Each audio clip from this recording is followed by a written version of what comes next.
Ýokary guramaçylyga wetenýän sport bäsleşikleri uswatlaryň kemaligini äşkär edýär.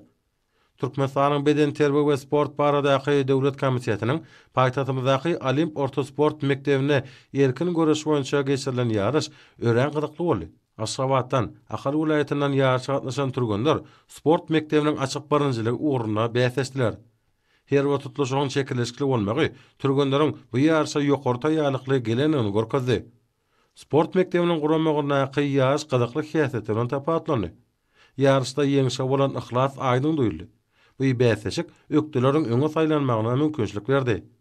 Ýaş türgenleriň kämilleşmegine ýardam edýär. Çekilişli sport bäsleşigi tejribe toplamak babatda da ähmetlidir. Uswatlygy artyrmakda öýel boşly mekdebi öwürleýän ýarışda esasy wezipe ýokary netijelerge gazanmak bolup durýar. Her bir türgeniň kuýuny öwrenmeklige mümkinçilik berýän ýarış geljeki üstünlikleriň özünidir.